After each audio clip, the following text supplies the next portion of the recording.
आप सोच रहे होंगे कि मैं अंधेरे, दरअसल ये अंधेरा है सुशांत सिंह राजपूत की मौत का। 70 दिन बाद भी सुशांत के घर वाले, सुशांत के चाहने वाले ये समझ नहीं पा रहे कि आखिर एक हंसते खेलते इंसान ने क्यों आत्महत्या कर ली और क्या वाकई ये आत्महत्या ही थी। सुशांत सिंह राजपूत के परिवार वालों और सुशांत के लाखों करोड़ों प्रशंसकों को इस बात पर भरोसा नहीं कि उनका सुशांत आत्महत्या कर लेगा। हम ये नहीं जानते कि सुशांत की हत्या हुई या उन्होंने आत्महत्या की। अगर आत्महत्या की तो क्यों की, सच फिलहाल अंधेरे में है। लेकिन राष्ट्रपिता महात्मा गांधी ने कहा था, आज जो किसी एक के लिए सच है वो कल पूरे देश के लिए सच होगा यदि वो हिम्मत हारने और उम्मीद खोने से इनकार करते। सुशांत सिंह राजपूत के परिवार वाले भी इसी आस को साथ लिए डटे हैं।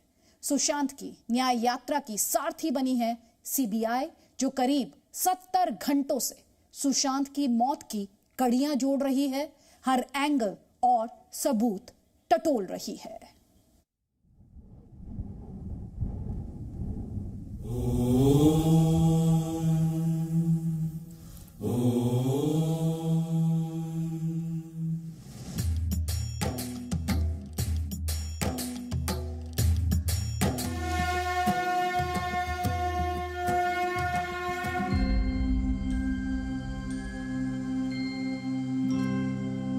एक 137 करोड़ भारतीयों की सबसे बड़ी उम्मीद, सुशांत सिंह राजपूत के घर वालों का सबसे बड़ा भरोसा।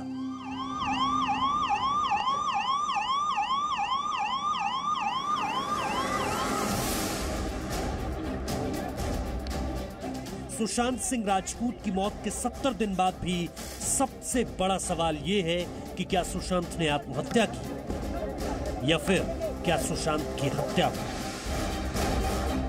अपने लाडले को खोने वाले पिता को विश्वास है कि उनका बेटा आत्महत्या नहीं कर सकता। 25 फरवरी को मैंने मानव पुलिस को आगाह किया था कि मेरे बेटे सुशांत की जान को खतरा है, परंतु उन्होंने कुछ नहीं किया। जिन बहनों की राखी उदासी में बीती, उन्हें भरोसा है कि न्याय जरूर मिलेगा।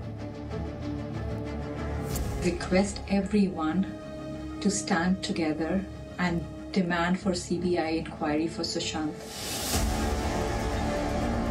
सुशांत के मौत के घने अंधकार के बीच उम्मीद की सबसे बड़ी रोशनी है सीबीआई। सुशांत की न्याय यात्रा की सारथी है सीबीआई।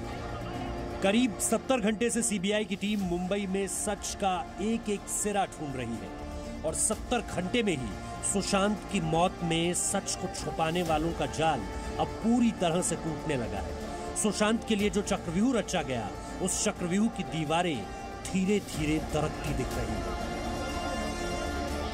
एक अहम बात जो सीबीआई सूत्रों से निकल करके आ रही है वो ये है कि जो आपस में बयान, जो कि इनके जो बयान थे, नीरज, दीपेश, सिद्धार्थ, इनके जो बयान थे उनके अंदर कहीं ना कहीं कॉन्ट्राडिक्शन है, जिसको लेकर के सीबीआई का इस पूरे मामले को लेकर के शक गहराता जा रहा है कि आखिर क्या वजह है कि इन तीनों के बयानों के अंदर इतने कॉन्ट्राडिक्शन नजर आ रहे हैं। तफ्तीश का ताला खोलते हुए सीबीआई ने जांच का दायरा बढ़ा दिया है और बंद दरवाजों के पीछे मौजूद हर उस राज को जानने की कोशिश में सीबीआई की टीम जुट गई है जिसके तार सुशांत से जुड़े हैं।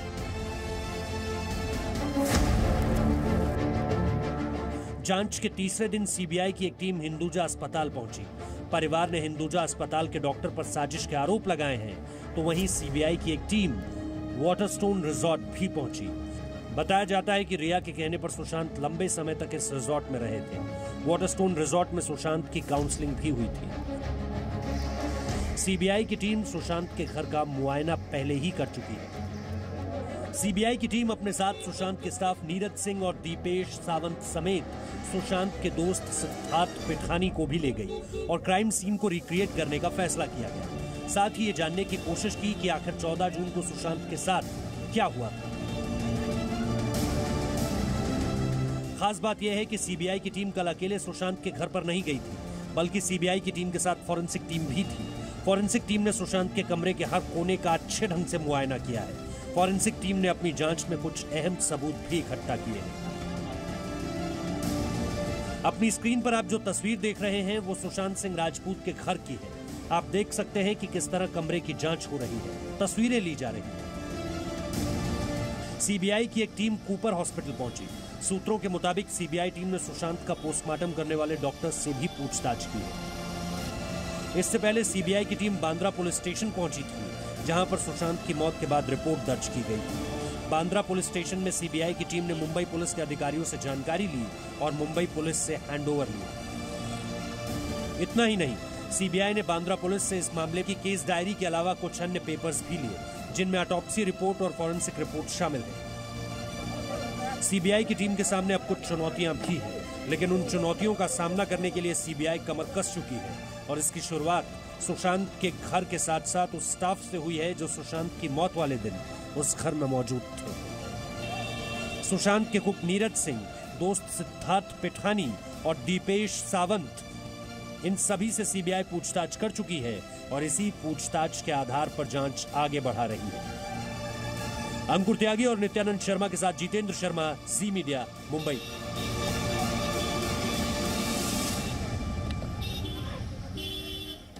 तो सुशांत सिंह राजपूत के परिवार को इंसाफ दिलाने में सीबीआई जांच तो एक अहम पड़ाव भर है, पहला कदम भर है। आगे आपको बताएंगे कि मुंबई पुलिस की 66 दिनों की जांच क्यों साबित हुई मरीचिका। लेकिन उससे पहले आपको बता देते हैं सीबीआई ने जो 70 घंटों की पूछताछ की है उसमें क्या निकल कर आया है, उसी से जुड़े हुए अपडेट्स अब आपको देते हैं। तो सबसे पहले तो सुशांत केस में अब रिया चक्रवर्ती से पूछताछ संभव है और ये पूछताछ कल की जा सकती है। सीबीआई रिया को पूछताछ के लिए नोटिस भेज सकती है। इसके अलावा सुशांत के फ्लैट पर सीबीआई ने आज फिर क्राइम सीन रिक्रिएट किया, रिक्रिएशन की गई। सिद्धार्थ, दीपेश, कुक, नीरज, ये सभी इस जांच के दौरान मौजूद थे। कल भी सुशांत के घर जा सकती है सीबीआई की टीम, ऐसी भी जानकारी मिल रही है। और सिद्धार्थ, दीपेश और कुक नीरज से एक साथ पूछताछ हुई है। इन सभी के दावों को कोलैबोरेट करने की भी कोशिश की गई है। मुंबई के हिंदुजा अस्पताल के डॉक्टरों से भी सीबीआई की पूछताछ, और साथ ही हिंदुजा अस्पताल में दरअसल क्यों इन डॉक्टर से पूछताछ की जा रही है, ये इस लिहाज से है कि सुशांत ने इस अस्पताल में अपना इलाज करवाया था। सीबीआई की टीम ने आज वाटरस्टोन रिजॉर्ट की भी जांच की है। दरअसल वाटरस्टोन रिजॉर्ट वही है जहां पर 2 महीने तक सुशांत सिंह राजपूत रहे थे और सीबीआई को लगता है वहां से कई अहम सुराग उसे मिल सकते हैं। मृग मरीचिका यानी एक तरह का भ्रम। मुंबई पुलिस ने 66 दिन तक, जी हां, 1-2 दिन नहीं, पूरे 66 दिन तक सुशांत सिंह मामले की जांच तो की, लेकिन सच हमारे आपके सुशांत के परिवार के लिए, उनके चाहने वालों के लिए मरीचिका की तरह रहा, जो कभी पास नजर नहीं आया। और या फिर ऐसे कह लगे कि कभी दिखा कि सच के पास है तो फिर लगा कि सच से बहुत दूर है। लेकिन जब से जांच की कमान सीबीआई ने थामी, तब से जांच में हम एक तरह की तेजी देख रहे हैं। क्या कुछ हुआ है इस दौरान, देखिए जरा।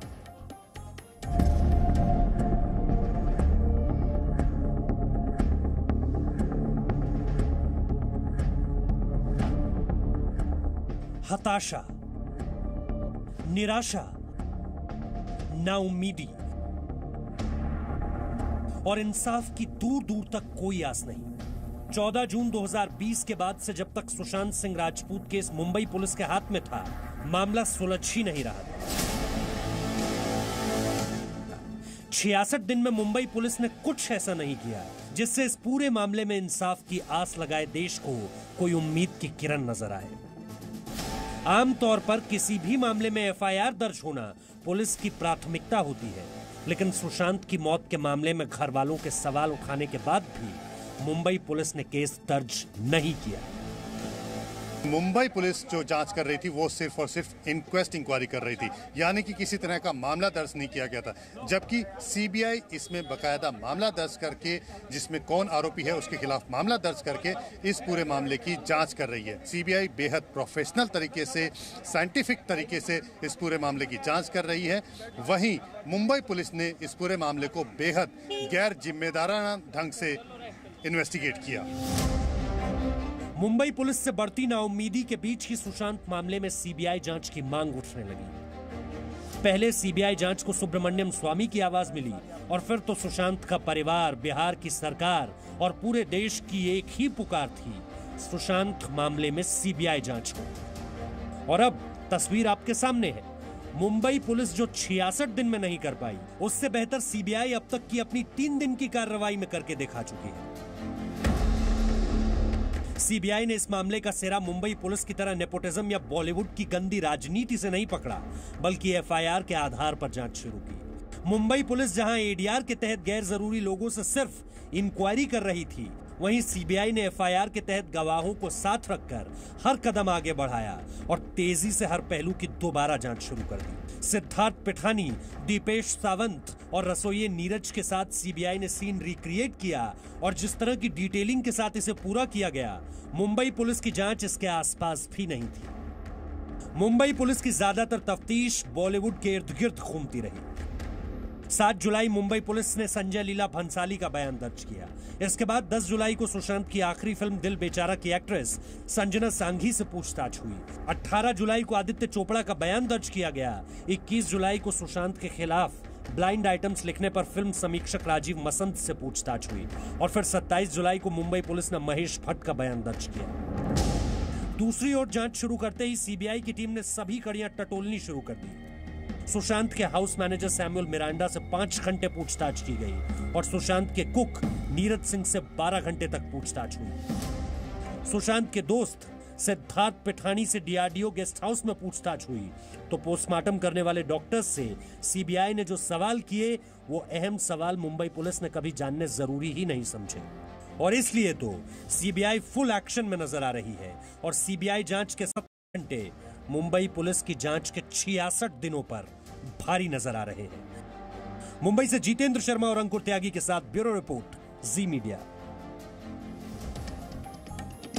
आप में से कई लोगों ने सोचा होगा कि सीबीआई हर बार कोई केस आता है तो ये क्यों कहा जाता है कि सीबीआई से इसकी जांच कराई है। तो आपको ये बात समझनी होगी कि सीबीआई ये सिर्फ नाम भर नहीं है, ये इस देश में इंसाफ और न्याय के लिए होने वाली जांच में सबसे बड़ी उम्मीद है।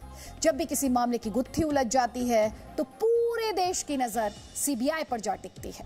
हर कोई सीबीआई जांच की मांग करता है, ऐसा आपने हर बार सुना होगा, क्योंकि हर किसी को यह भरोसा है कि सीबीआई उलझी हुई इस गुत्थी के धागे सुलझा लेगी। आखिर देश को इतना भरोसा क्यों है सीबीआई पर, इस बात को समझना आपके लिए बहुत जरूरी है।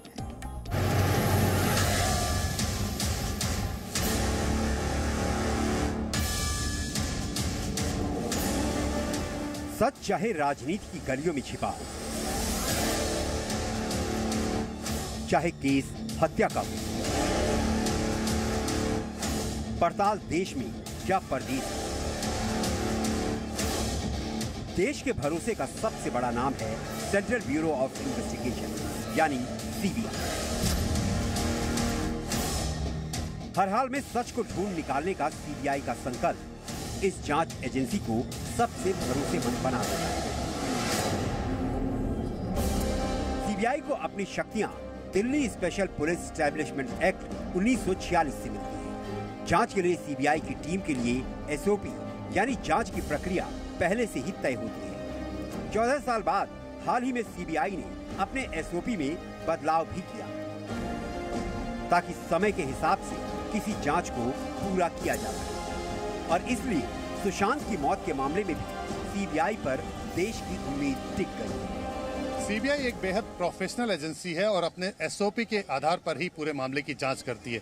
जब भी सीबीआई के पास इस तरह के केसेस आते हैं तो वो अपनी एसओपी पर ही जांच शुरू करती है और सीएफएसएल के जरिए साइंटिफिक तरीके से एविडेंसेस जुटाती है और उसी के आधार पर जो भी आरोपी होता है उसके खिलाफ दोष साबित करने की कोशिश करती है।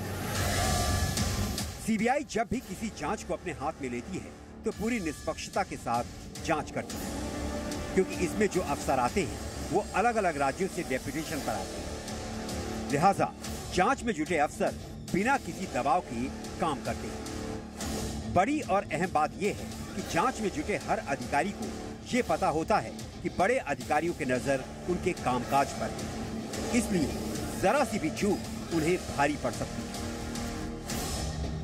सीबीआई खुद सिर्फ भ्रष्टाचार के मामले दर्ज कर सकती है।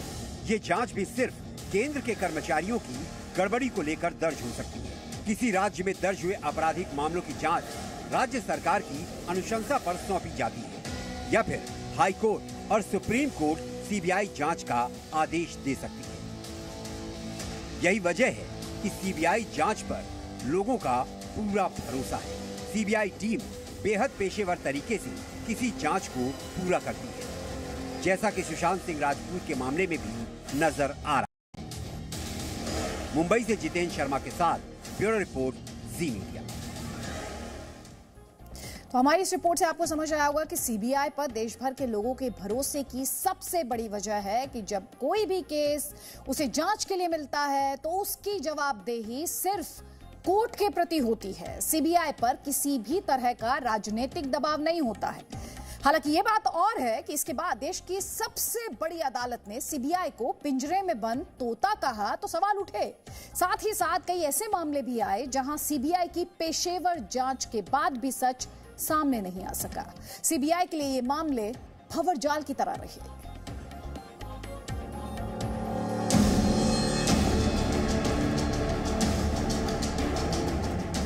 मई 2008, 13 साल की आरुषि का शव नोएडा में उसके ही घर पर मिला तो पूरा देश सन्न रह गया। नोएडा पुलिस ने जांच शुरू की, लेकिन कड़ियां उलझती गई। फिर उसी घर की छत से आरुषि के घर में काम करने वाले हेमराज का शव भी बरामद हुआ। हत्याकांड दोहरे हत्याकांड में बदल गया, लेकिन पुलिस के लिए उसकी गुत्थी सुलझा पाना मुश्किल हो गया। बाद में जांच का जिम्मा सीबीआई को भी सौंपा गया, लेकिन नतीजा सामने नहीं आ सका। हत्याकांड को लेकर तमाम कड़ियां जोड़ी गई। आरुषि के माता पिता को भी जिम्मेदार बताया गया, लेकिन फिर देश आज तक ये नहीं जान पाया कि आखिर आरुषि के साथ हुआ क्या था। सीबीआई पर देश के भरोसे के बाद भी ऐसी कई नाकाम कहानियां हैं। 2G घोटाला या फिर बोफोर्स केस, सीबीआई ने इन मामलों की भी जांच की, लेकिन दोषियों को सजा नहीं मिल सकी। सीबीआई को इसको पूरी तरह छोड़ देना चाहिए। सीबीआई का जो प्रेस्टीज है, प्रोफेशनल रेपुटेशन है, वो दांव पर है। तो यही सीबीआई के सामने बड़ा चैलेंज है और मैं ये मानकर चलता हूँ कि सीबीआई सही निष्कर्ष पर पहुँच पाएगी। एक बार कॉज ऑफ डेथ से सुसाइड डिक्लेयर हो गया, बात खत्म हो जाएगी। लेकिन कॉज ऑफ डेथ अगर मर्डर आ गया, फिर मिस्ट्री शुरू हो जाएगी कि ये मर्डर किसने किया और क्यों किया। तो अभी थोड़ा दिन इंतजार करना पड़ेगा। सीबीआई पर अक्सर विपक्ष केंद्र सरकार के दबाव का भी आरोप लगाता रहा है। विपक्ष में रहने वाली हर पार्टी ने समय समय पर सीबीआई जांच को लेकर सवाल उठाए, लेकिन सुप्रीम कोर्ट ने सीबीआई को पिंजरे में बंद तोता कहते हुए तंज कसा तो विरोध के सुर और तेज हो गए। और विवाद तब और गहरा गया जब सीबीआई के ही बड़े अधिकारी आरोपों के घेरे में आ गए। भ्रष्टाचार के खिलाफ लड़ाई के लिए बनी सीबीआई के निदेशक पर भी भ्रष्टाचार के आरोप लगे। इसमें सबसे पहला नाम पूर्व डायरेक्टर रंजीत सिन्हा का था, जिसके बाद पूर्व डायरेक्टर एपी सिंह पर भी मीट कारोबारी मोइन कुरैशी से पैसे लेने के आरोप लगे। उस मामले में बाकायदा सीबीआई ने एफआईआर भी दर्ज की। इनके अलावा सीबीआई के पूर्व डायरेक्टर आलोक कुमार वर्मा और स्पेशल डायरेक्टर राकेश अस्थाना के बीच हुए झगड़े ने भी सीबीआई की छवि को कमजोर किया। ब्यूरो रिपोर्ट, जी मीडिया। यहाँ पर जरूरी हो जाता है कि गीता में भगवान श्री कृष्ण ने जो कहा वो हम आपके सामने एक बार फिर से दोहराएं। भगवान श्री कृष्ण कहते हैं, कर्म किए जाओ, फल की चिंता मत करो। जी हाँ, कर्मण्येवाधिकारस्ते मा फलेषु कदाचन। ये सीबीआई का मंत्र भी है। जी हाँ, सीबीआई जांच के बाद नाकामी के मामलों से कहीं ज्यादा बड़ी है। सीबीआई की सफलता की फहरिस्त बहुत बड़ी है और इसीलिए सुशांत की न्याय यात्रा में सीबीआई को ही आप सारथी समझिए। सीबीआई ही 137 करोड़ हिंदुस्तानियों की सबसे बड़ी उम्मीद है। वर्ष 2012 में राजस्थान में भवरी देवी हत्याकांड का ऐसा भूचाल आया कि सियासत में हड़कंप मच गया। सेक्स, सीडी और खूनी सियासत का यह ऐसा भंवरजाल था जिसका कोई सिरा नहीं मिल रहा था। ये खेल एक दूसरे के इस्तेमाल से शुरू हुआ था, जिसने हत्याकांड की शक्ल ली। सच अंधेरे में था और ढूंढने की जिम्मेदारी मिली सीबीआई को, और सीबीआई को सच तक पहुंचने में ज्यादा वक्त नहीं लगा। इसी तरह सत्यम घोटाले का सच भी सीबीआई ही देश के सामने लाई। मुख्य आरोपी रामलिंग राजू, उसके 2 भाई और 7 अन्य आरोपियों को दोषी करार दिया गया और सजा सुनाई गई। सीबीआई टीम ने हिमाचल प्रदेश के कोटखाई में 16 साल की लड़की से गैंगरेप के बाद हत्या का सच देश को बताया। 9 महीने में ही सीबीआई ने जांच पूरी कर ली। इसी तरह भारतीय जनसंघ के पूर्व अध्यक्ष पंडित दीनदयाल उपाध्याय हत्याकांड में आरोपी सीबीआई की वजह से सलाखों के पीछे पहुंचे। पंडित दीनदयाल उपाध्याय की हत्या वर्ष 1968 में हुई। वर्ष 1975 में तत्कालीन मंत्री एल मिश्रा की हत्या कर दी गई। इस मामले को भी सीबीआई ने सुलझा लिया था। सीबीआई के सामने चुनौती है अपनी इज्जत बचाने की। सारा मीडिया हाहाकार कर रहा है। आरुषि केस में कुछ और छोरी नहीं था, सारा कुछ अज्ञात था। इसको हम बोलते हैं ब्लाइंड मर्डर, जबकि यहाँ तो हमारे सामने सब कुछ है, डेड बॉडी भी है। अब सीबीआई के सामने सुशांत सिंह राजपूत का केस है, जिसकी ओर पूरा देश टकटकी लगाए हुए देख रहा है। चुनौतियां कई है। मुंबई पुलिस की शुरुआती गैर जिम्मेदाराना जांच ने इस केस को सीबीआई के लिए और मुश्किल भी किया है, लेकिन जिस रफ्तार और जिस आधार पर सीबीआई इस केस के साथ चल पड़ी है, सभी को उम्मीद यही है कि सीबीआई इस केस का सच जल्द पूरे देश के सामने रख देगी। जो सबसे बड़ी चुनौती है सीबीआई के सामने वो ये है कि केस करीब 60 दिनों के बाद सीबीआई के पास आया है। इससे पहले मुंबई पुलिस ने जो जांच की है उसमें ज्यादातर सबूत डिस्ट्रॉय हो चुके हैं। लिहाजा सीबीआई के लिए जांच एक चुनौती भरी है, लेकिन सीबीआई ऐसे जांच को पहले भी करती आई है और उसके पास साइंटिफिक तरीके से एविडेंस कलेक्ट करने के लिए सीएफएसएल की टीम भी है। ये उम्मीद की जा रही है कि सीबीआई बेहद प्रोफेशनल तरीके से इस पूरे मामले की जांच कर रही है और इसका जल्द ही कुछ ना कुछ नतीजा सबके सामने होगा कि आखिर सुशांत की मौत के पीछे वजह क्या थी। तो जांच भले ही चुनौतीपूर्ण हो, लेकिन कहते हैं ना, सत्यमेव जयते। जी हां, सत्य की ही जीत होती है। यही उम्मीद 137 करोड़ हिंदुस्तानियों की भी है और जी न्यूज ने भी ठाना है कि सुशांत सिंह राजपूत को इंसाफ दिलाना है और इसीलिए सबसे प्रामाणिक कवरेज जी न्यूज आप तक पहुंचा रहा है, तथ्य बेस्ड कवरेज आप तक पहुंचा रहा है और हम सिर्फ काल्पनिक कहानियां नहीं आपको दिखा रहे, हम सत्य आप तक पहुंचा रहे हैं। Presenting B News app available on Google Play and App Store. Download it now.